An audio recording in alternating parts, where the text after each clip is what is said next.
Ici Dorémy et bienvenue dans cette nouvelle vidéo.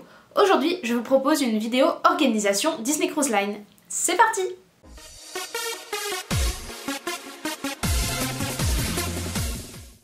Pour rappel, la Disney Cruise Line, ce sont les bateaux possédés par The Walt Disney Company et ils ont différents itinéraires à travers le monde. J'ai eu pour ma part la chance de faire 2 croisières Disney et je vous mets dans le petit juste ici les liens vers les vidéos des vlogs que j'ai fait à cette occasion. L'idée aujourd'hui c'est de vous partager l'organisation en amont de la croisière. Qu'est-ce qu'il faut faire si aujourd'hui vous avez envie de faire une croisière Disney et que vous savez pas trop comment vous y prendre? Tout d'abord, sachez qu'il y a 2 méthodes principalement pour réserver votre croisière. La première c'est de faire appel à une agence de voyage ou à un travel agent.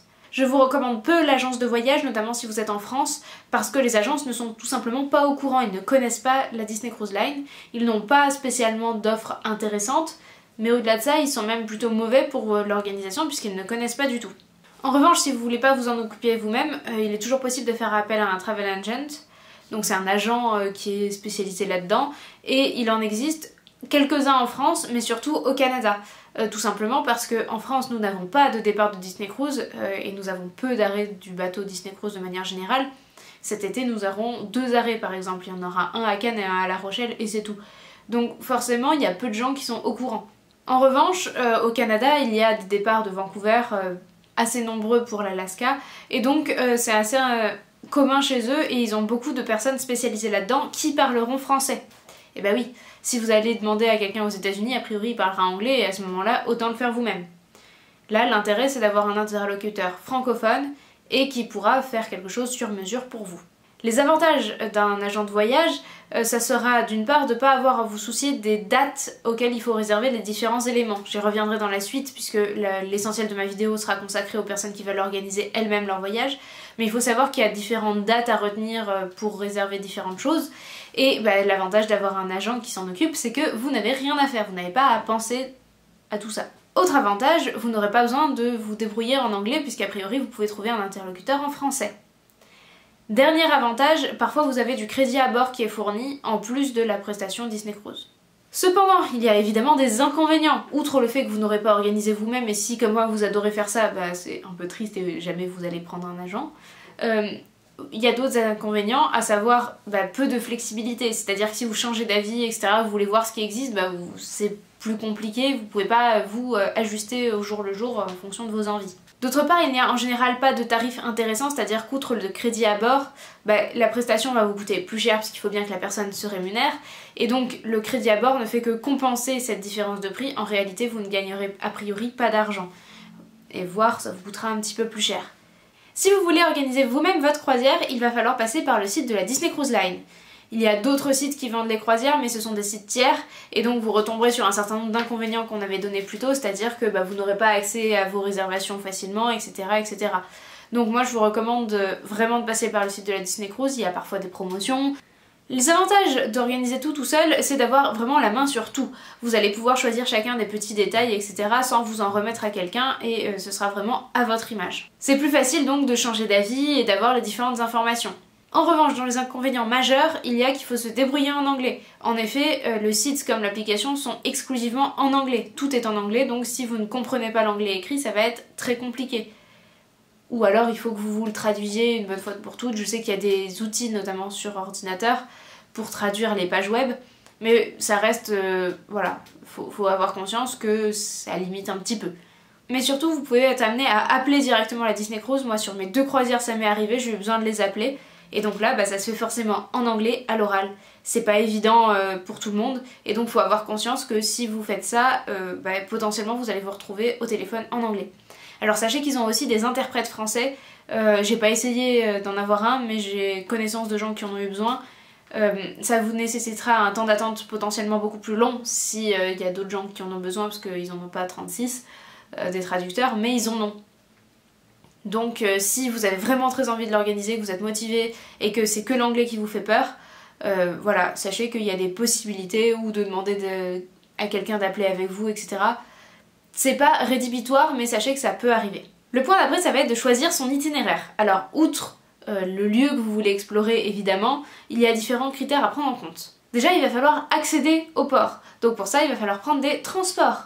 C'est pas forcément évident, notamment parce que je vous l'ai dit, il n'y a aucun itinéraire qui parte de France.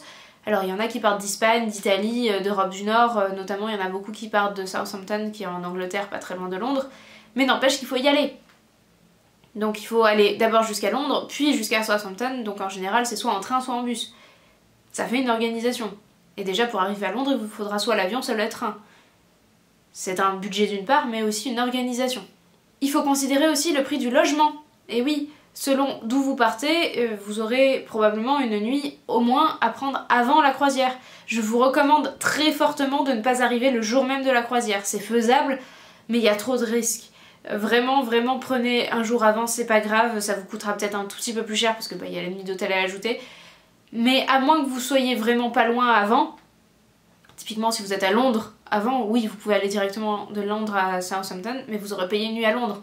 Si vous partez de Port Canaveral par exemple aux États-Unis, il faut pas arriver aux États-Unis le jour même, vraiment, faites pas ça. Soyez à Orlando par exemple avant, ou arrivez la veille juste aux États-Unis et dormez à Port Canaveral. Tout ça c'est tout à fait envisageable. Nous on avait fait d'abord Universal et du coup on avait pris depuis l'aéroport la navette Disney Cruise. Mais jamais on serait arrivé le jour même depuis la France, jamais. Il y a trop de risques d'un retard d'avion, une annulation, etc. C'est trop risqué parce que si vous ratez votre bateau, il faut le récupérer au stop d'après. Et ça, c'est pas forcément faisable. Typiquement, je sais pas comment on aurait fait pour aller à Nassau. Vraiment, je ne sais pas. Donc on aurait juste perdu notre croisière. Prenez pas ce risque. En plus de ça, il faut évidemment tenir compte de votre budget. Une croisière 3 nuits ou 4 nuits en Europe est beaucoup plus chère que la même durée aux Bahamas. Vraiment beaucoup plus cher.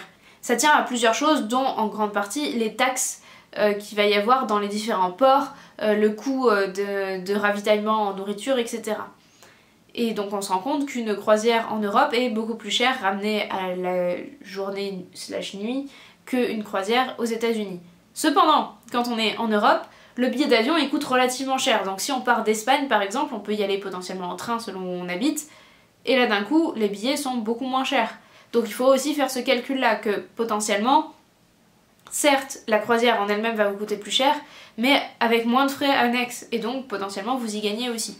Il faut bien sûr, comme je le disais à l'instant, prendre en compte le nombre de nuits, donc certaines personnes vont vouloir pour une première croisière faire que 3 ou 4 nuits pour tester, et nous c'est ce que nous avions fait. D'autres au contraire préfèrent les croisières un peu plus longues, 6-7 nuits, voire très longues, jusqu'à 12, 13, 14 nuits. Si vous faites une transatlantique par exemple, donc c'est traverser des États-Unis à l'Europe ou dans l'autre sens, forcément votre croisière elle va être longue.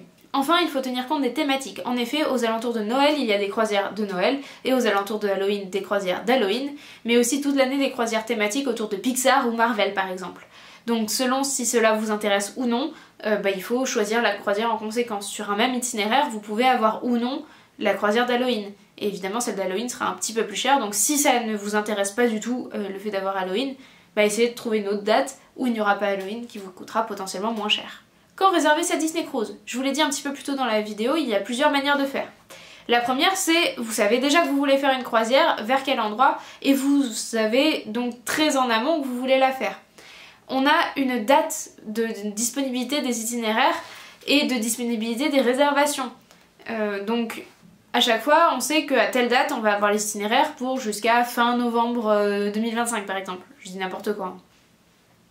Donc si vous savez, vous pouvez vous mettre un rappel et réserver au plus tôt.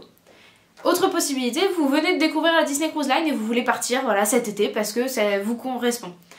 Vous pouvez d'ores et déjà réserver. Si le prix vous semble raisonnable, que vous êtes prêt à mettre ce prix-là, vous pouvez réserver. Sachez que s'il y a une autre offre plus tard, souvent les croisières sont annulables. Vous avez un déposit à mettre, forcément, c'est-à-dire une somme pour réserver finalement, mais c'est remboursable. Il faut bien vérifier les conditions, parce que selon les croisières, les pays, etc., ce ne sera pas les mêmes conditions, donc vérifiez bien, mais a priori, jusqu'à une certaine date, vous n'avez que le déposit à mettre en minimum, et vous pouvez tout à fait annuler gratuitement et facilement sur internet, il n'y a même pas besoin d'appeler ou d'envoyer un mail, vous avez un bouton pour le faire. Et la dernière solution, c'est de regarder les promotions. Si vous ne voulez pas spécialement un endroit ou une date, mais que vous voulez juste une croisière un petit peu moins chère, il faut aller voir les promotions. Il n'y en a pas tous les ans, il n'y en a pas pour tous les itinéraires, mais ça existe. Petite remarque, quand on est un petit peu en dernière minute, c'est ce qu'on avait fait nous pour notre dernière croisière, il y a des catégories qui sont ajoutées, c'est les GTY, donc c'est des catégories où on vous garantit une cabine au moins de cette catégorie voire supérieure et ça permet de payer beaucoup moins cher. Par contre là il faut payer tout d'un coup et c'est pas remboursable. Nous on l'avait fait, donc on était à 60 jours je crois, ou un petit peu moins de la croisière, donc un peu moins de 2 mois avant. Et donc on a une bonne visibilité 2 mois avant et ça permet d'avoir une croisière vraiment moins chère. On avait payé je crois 2000 € de moins que quelqu'un qui avait la même cabine que nous mais qui aurait choisi sa cabine et qui l'aurait réservée plus tôt. L'inconvénient c'est qu'on choisit pas du tout où on sera dans le bateau. On choisit juste une catégorie de cabine. Donc nous la première fois on avait pris une avec vue sur l'océan, on avait effectivement une vue sur l'océan. Et la deuxième fois on avait pris une intérieure et on a eu effectivement une intérieure. Mais parfois vous pouvez être upgrade, donc vous pouvez payer une vue sur l'océan et avoir une véranda. Les vérandas c'est les petits balcons qu'il y a sur les Disney Cruise. C'est un peu la loterie si vous voulez. Mais nous, les 2 fois, on a eu ce pourquoi on a payé et des cabines qui nous convenaient plutôt bien à des endroits vraiment sympas. Le point d'après, c'est réserver des activités. En effet, il y a un certain nombre de choses directement incluses dans votre Disney Cruise. Par exemple, tous les soirs, vous avez un restaurant qui vous attendra, qui sera différent d'un soir à l'autre. Vous avez une rotation, ça s'appelle, donc vous aurez la liste des restaurants le jour où vous embarquerez. Dans l'ordre, tel jour, vous aurez tel restaurant. Vous pouvez choisir si vous êtes premier ou second service. Ça, vous pouvez le faire dès que vous avez réservé votre croisière. Il n'y a pas besoin d'avoir spécialement voilà, tout payé ou quoi que ce soit. Il y a 2 services, premier ou second service. Le premier est relativement tôt, il est à 18 h. Donc en général, c'est là qu'on retrouve les familles avec enfants. Nous, on a toujours pris le second service qui est à 20 h. Et l'avantage, c'est que, en fait, il y a 2 services, mais il y a aussi 2 représentations de tous les spectacles. C'est-à-dire que 18 h, il y a premier service restauration, mais en même temps, il y a les spectacles.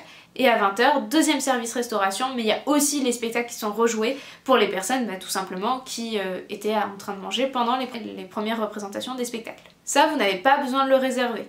C'est important de le savoir, c'est déjà réservé, c'est compris dans le prix. Il n'y a rien à ajouter à part les boissons avec alcool. Pour votre première croisière, et si vous êtes sur cette vidéo, a priori c'est que c'est votre première croisière, vous pourrez réserver vos activités 75 jours avant le départ. Parmi ces activités à réserver, il y en a des payantes et des gratuites. Dans tous les cas, vous ne serez facturé qu'à l'issue du voyage. Vous ne payez pas en amont, tout ça, vous le payez à la fin. Ce sera sur votre note à la fin. Les activités les plus évidentes que l'on peut réserver, ce sont les excursions proposées par la Disney Cruise Line. Il faut savoir que les personnes dont ce n'est pas la première croisière auront pu réserver avant vous toutes ces activités. Donc les excursions les plus prisées potentiellement ne seront plus là et il faut vraiment vous dépêcher pour les plus prisées s'il en reste pour essayer de les avoir, même si c'est votre première croisière. C'est pas impossible, nous, notre première croisière, on avait eu à peu près tout ce qu'on voulait, mais bon, notre bateau était à peu près vide, donc c'est pas très représentatif. Mais il y a des excursions qui sont très prisées, donc faut vous renseigner en amont, et a priori, aller vraiment le jour d'ouverture pour essayer de les avoir. Vous pouvez également surveiller régulièrement parce que des gens peuvent les annuler et elles reviennent disponibles. Donc c'est pas parce que vous n'avez pas le jour d'ouverture ce que vous voulez que c'est impossible que vous l'ayez. Outre les annulations, des fois Disney Cruise négocie de nouvelles excursions et donc des gens vont changer d'excursion. Ou alors vont tout simplement rajouter des créneaux pour des excursions qui sont très prisées. Ils ont réussi à négocier, une fois qu'ils ont rempli, ils proposent simplement un deuxième créneau, un nouveau groupe. Et donc, c'est pas parce que vous n'avez pas eu ce que vous voulez qu'il faut pas guetter pour essayer d'avoir à nouveau ce que vous vouliez. On peut aussi réserver des dégustations, notamment d'alcool. Ça, alors, il faut savoir que selon où se trouve votre croisière, l'âge minimum ne sera pas le même. En Europe, c'est bien 18 ans. Mais par contre, si vous êtes aux États-Unis, l'âge minimum, c'est bien 21 ans. On peut aussi réserver les restaurants pour adultes. Donc là pareil, il faut être majeur. Ces restaurants offrent plusieurs formules. Vous avez la formule brunch, vous avez dans certains restaurants des desserts, dégustation de desserts, agrémentés ou non d'alcool, et vous avez la version dîner. Les prix ne sont pas les mêmes d'un bateau à l'autre, d'un restaurant à l'autre, etc. Vous avez évidemment tous les prix affichés au moment où vous réservez. Cependant, on peut avoir des mauvaises surprises. Nous, c'est arrivé sur notre deuxième croisière, les prix ont augmenté entre le moment de la réservation et le prix qu'on nous a proposé une fois qu'on était sur le bateau. Donc certains ont annulé, d'autres ont réussi à négocier pour que ça revienne au prix initial, et d'autres enfin ont choisi de payer, tant pis, de toute façon ils voulaient la prestation. C'est également arrivé pour des excursions, la seule excursion qu'on avait réservée pour notre deuxième croisière, on l'a annulée parce qu'ils ont augmenté les prix et qu'on a jugé qu'on se débrouillerait mieux par nous-mêmes.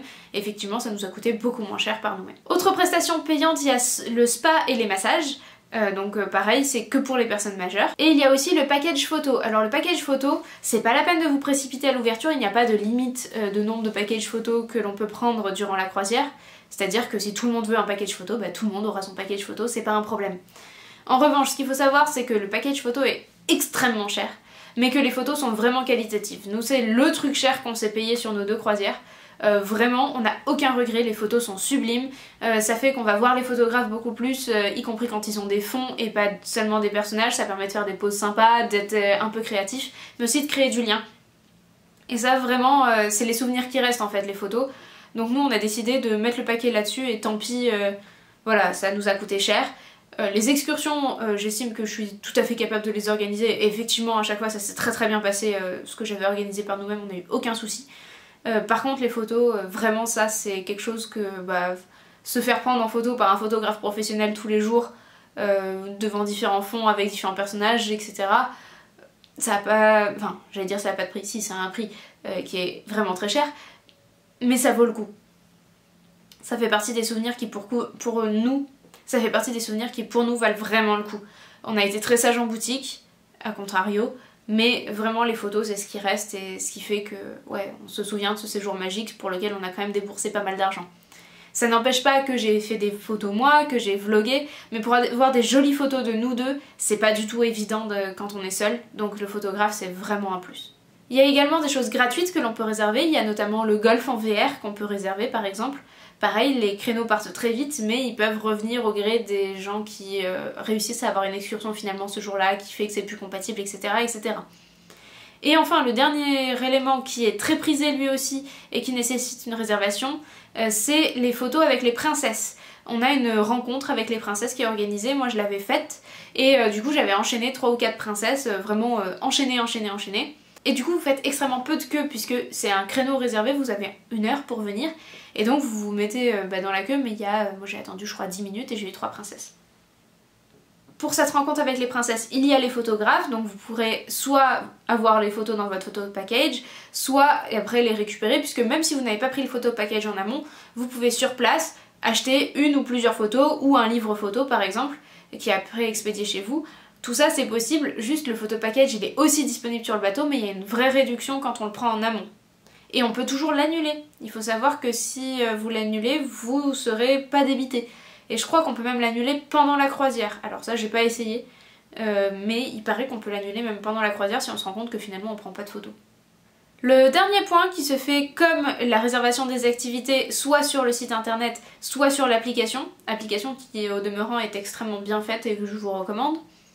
On peut faire son check-in en ligne en amont. Lorsque c'est votre première croisière, le check-in ouvre 30 jours avant le départ de votre bateau. L'intérêt de le faire tôt, c'est de pouvoir essayer de réserver le créneau que vous voulez pour arriver sur le bateau. C'est-à-dire que vous allez réserver un créneau horaire à partir duquel vous pourrez monter sur le bateau. Avant, vous ne pourrez pas monter, c'est sûr. À moins que votre bateau soit vraiment vide comme notre première croisière, mais sur la deuxième, on est vraiment monté à l'heure annoncée. En général, les gens aiment arriver tôt sur le bateau parce que vous pourrez donc monter et vous aurez accès à cabanas. En général, selon votre bateau évidemment, mais en tout cas, vous aurez accès toujours à de la restauration. En fait, vous pourrez aller déjeuner, etc. Et ça vous gagne un repas si vous arrivez à 11h sur le bateau, le temps de monter, etc. De faire un petit tour, vous allez vers 11h30 midi manger, et après vous pouvez directement piquer une tête dans la piscine. Pour ça, pensez à prévoir dans votre sac que vous gardez avec vous au moins un maillot de bain. Les serviettes sont fournies. Mais voilà, on peut commencer à profiter du bateau tout de suite. Votre cabine sera en général disponible vers 15h. Le dernier point que l'on peut réserver au moment du check-in, c'est le thé avec les princesses. C'est une activité qui est plutôt à destination des enfants et qui est relativement chère. J'ai pas eu l'occasion de la faire du coup. Mais voilà, il faut savoir que ça se réserve aussi au moment du check-in et pas des activités. Sachez que si vous n'avez pas eu les activités dont vous rêviez, il y a des créneaux qui sont rouverts le jour du départ du bateau. Systématiquement, donc faut pas hésiter à venir un peu plus tôt au port pour essayer de capter le wifi du bateau pour être sur l'appli version bateau, parce que l'appli a 2 versions, celle avant la croisière et celle sur le bateau. Et donc faut pas hésiter à venir un petit peu en avance pour essayer de capter le wifi du bateau, pour essayer d'arriver à avoir un créneau. Nous on a réussi effectivement à avoir un créneau et on a pu annuler, j'avais pu avoir qu'un seul créneau pour une dégustation d'alcool, et finalement il y en a d'autres qui ont été créés juste une nouvelle heure le même jour que ce que j'avais, Et donc j'ai pu annuler celle qu'on avait juste pour une personne et avoir pour 2 personnes. Nous c'était les cocktails, on avait choisi. Donc c'est vraiment un cours de mixologie. Si ça vous intéresse, la vidéo est juste ici. J'espère que cette vidéo vous a plu, qu'elle vous donne envie de faire une croisière et de vous lancer dans ce projet d'organisation. Si vous avez des questions, n'hésitez pas à me les poser en commentaire, je suis là pour y répondre et je vous dis à très bientôt pour une prochaine vidéo. Des bisous!